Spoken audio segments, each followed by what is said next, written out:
Apa saja sih yang harus diperhatikan jika kita ingin membeli rumah tapi take over? Nah, apakah ada sistem penaltinya? Nggak cuma jual beli properti.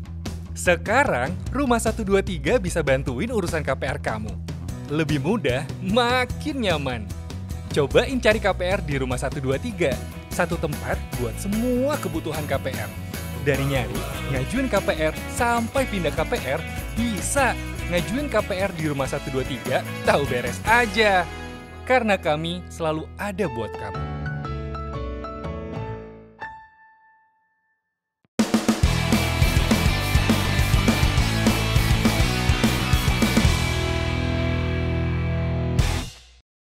Hai property people, ketemu lagi sama gue Ruby Herman di program Kata Ruby. Di program Kata Ruby ini gue bakal menjawab pertanyaan dan keresahan dari property people yang terkait sama urusan properti. Jangan khawatir, gue bakal jawab pertanyaan kalian satu-satu pakai bahasa yang gampang dimengerti kok. Oh iya, sebelum kita lanjut, subscribe dulu nih channel Rumah 123 buat dapetin informasi seputar properti dan konten menarik lainnya. Oke, kita bacain pertanyaan pertama ya, dari @Febrina_Sitio.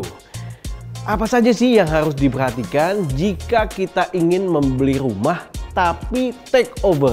Nah, apakah ada sistem penaltinya? Oke, thank you so much nih Febri. Nah, bicara soal membeli rumah take over, pasti ada unsur-unsur yang menghalangi. Mungkin seperti gini, banyak orang yang ngambil take over karena mungkin dari satu sisi dia nggak capable untuk melakukan transaksi secara KPR. Mungkin BI checkingnya jelek atau yang lainnya. Nah, take over ini adalah pengambil alihan properti atau dari pembeli A ke pembeli B. Nah, take over ini sifatnya ada dua ya. Ada yang di bawah tangan. Ini realita yang terjadi ya di lapangan ya. Tapi saya nggak menyarankan take over di bawah tangan. Jadi dari pemiliknya si A ke pemilik B, tapi secara transaksi terjadi hanya di kalangan mereka berdua aja. Nggak didaftarkan di Badan Pertanahan Nasional. Jadi secara sertifikat masih miliknya si A.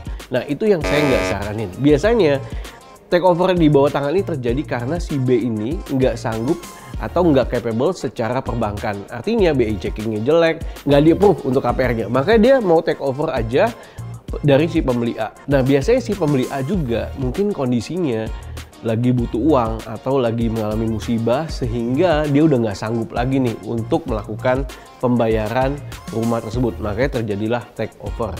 Nah, perlu dipertimbangkan proses take over ini kalau di bawah tangan ya kan agak danger di masa-masa yang akan datang. Kenapa? Ketika take over ini kan masih pemiliknya nih masih si pembeli atas nama A. Kalau nih misalnya nih si B yang take over nih lalu pembayarannya nggak lancar, maka otomatis si A-nya ini akan kena BI checking call 1, call 2, call 3, call 4 sampai call 5. Akhirnya nggak bagus juga.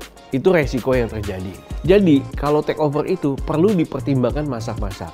Kalau bicara soal take overnya yang nggak di bawah tangan ya atau opsi yang kedua, nah pertimbangannya seperti kayak mau beli properti melalui KPR. Jadi ada melalui proses-proses dari analisa perbankan. Jadi slip gajinya dicek, apakah gajinya itu 3 kali dari cicilan, kemudian juga BI checkingnya pasti dicek juga. Terus kemudian surat keterangan kerja. Yang pasti sebelum memutuskan untuk take over, pastikan kondisi keuangan Febri udah stabil, udah oke ya. Jangan lupa cek ada dana darurat gak, ada BPJS gak atau asuransi. Nah, siapin juga biaya-biaya yang untuk proses take over. Karena biaya-biaya yang terjadi saat take over ada biaya notaris, biaya appraisal, biaya untuk KPR sendiri, asuransi, itu biaya-biaya yang harus dipersiapkan. Biayanya kurang lebih antara 7-10%.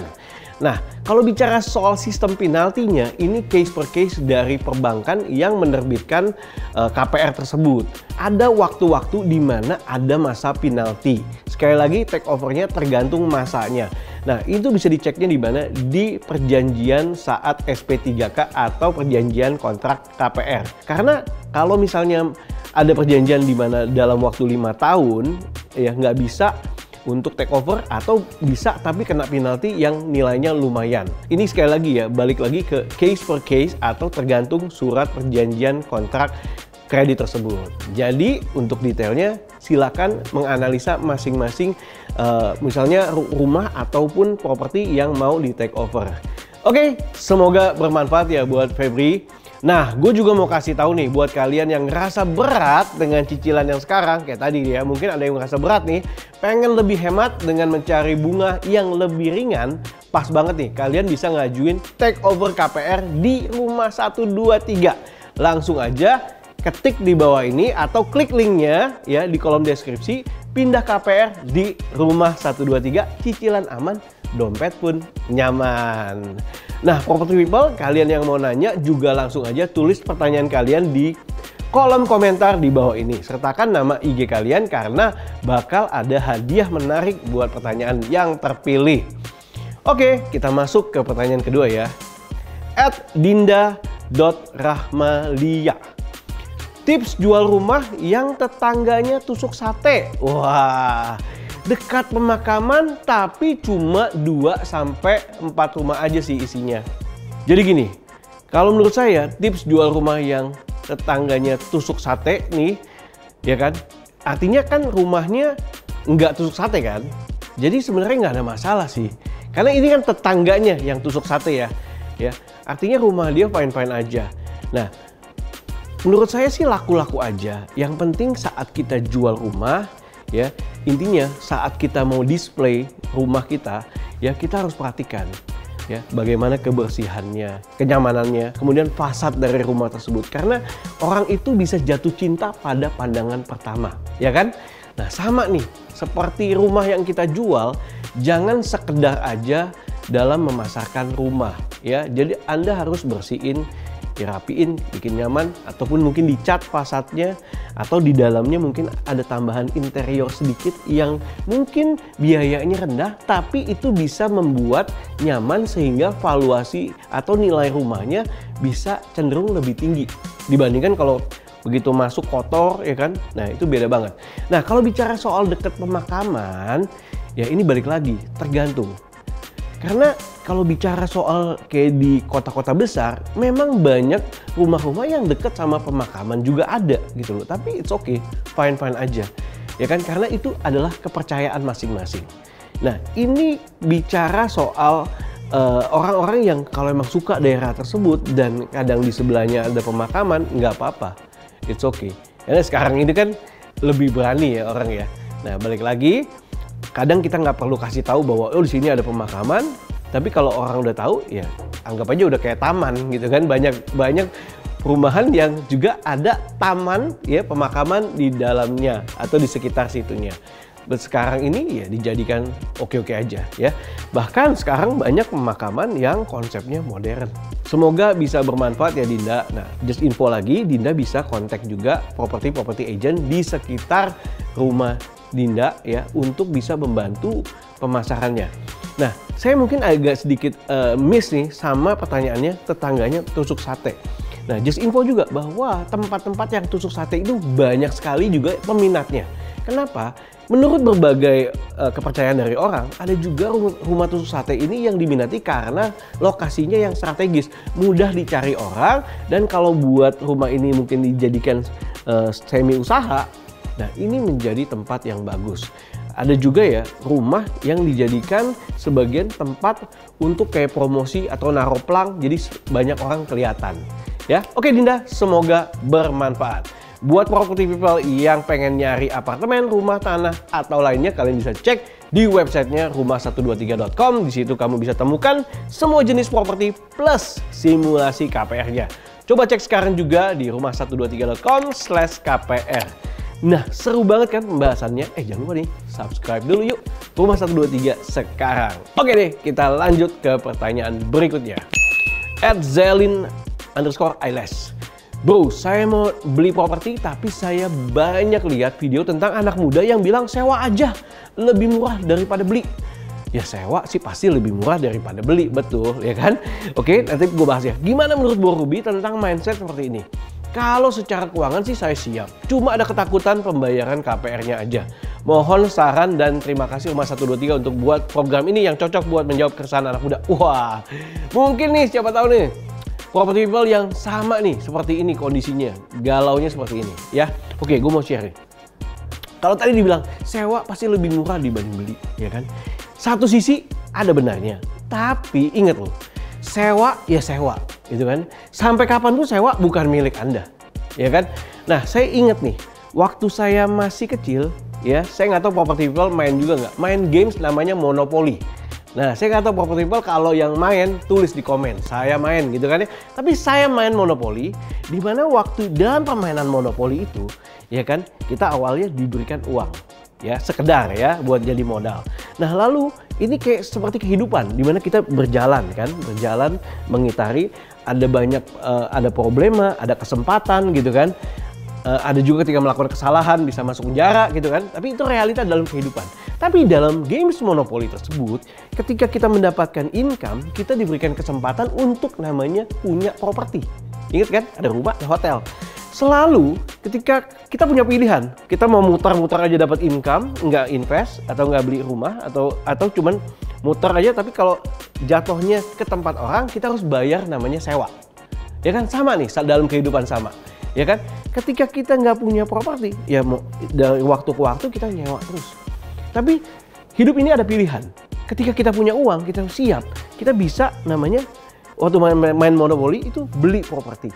Ya kan, beli rumah di tempat yang A, beli rumah di tempat B, beli rumah mungkin tempat D atau di E. Ketika kita punya banyak properti dan orang lain atau lawan main kita masuk ke tempat kita, dia harus bayar. Nah, balik lagi teman-teman, it's all about mindset nih. Kalau kamu punya dana, punya income, punya dana darurat oke, punya asuransi oke, ya kan, income-nya stabil, why not? Daripada bayar sewa terus, karena sewanya cenderung mirip sama cicilan sekarang ini. Ya, banyak juga loh rumah subsidi ya yang ditawarkan oleh pemerintah. Kita bisa cek juga di rumah123.com ataupun rumah komersil yang sesuai sama kemampuan. Ya, sekali lagi, nah ini tergantung mindset. Kalau mentalnya sewa mulu, kalau main Monopoly itu nggak bakal menang-menang, yang ada kalah. Tapi kalau kita punya banyak aset, ya kan, dimana ketika orang datang ke tempat kita menerima passive income. Nah, kita bisa menerima passive income dari properti. Percayalah, ya kan, ketika orang bisa membeli properti pertama, saat dia bisa menunda kesenangan, ya kan, dia meluangkan energinya untuk beli properti pertama, ketagihan loh, bisa beli properti kedua, ketiga, dan propertinya juga meningkat cenderung ya.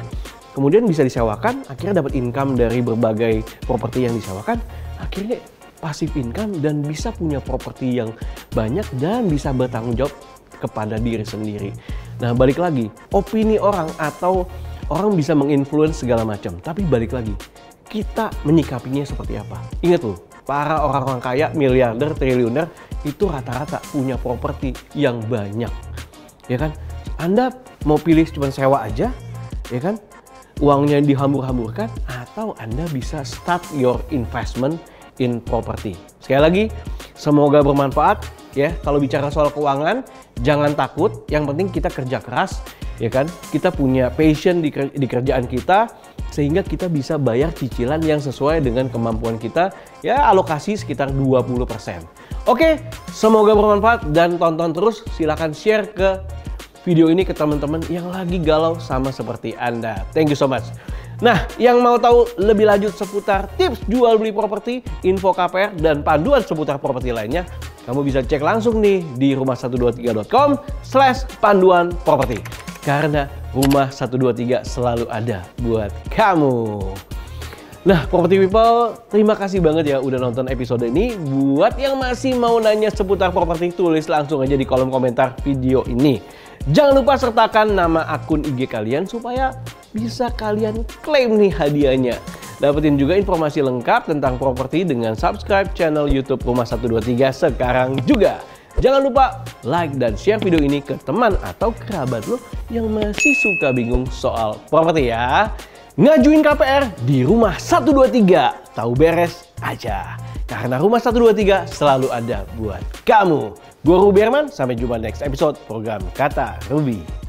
Rumah 123 nggak pernah ngecewain soal jual beli properti. Pilihan listingnya banyak, dari yang dijual sampai yang disewa, semuanya ada. Tapi, kamu udah tahu belum? Selain jual beli properti, Rumah 123 juga bisa bantuin KPR kamu. Opsi bank dan produk KPR-nya beragam. Kamu bebas tentukan pilihan. Bisa pindah KPR juga lagi. Kamu tinggal tahu beres aja. Langsung klik rumah123.com/KPR atau download aplikasinya sekarang.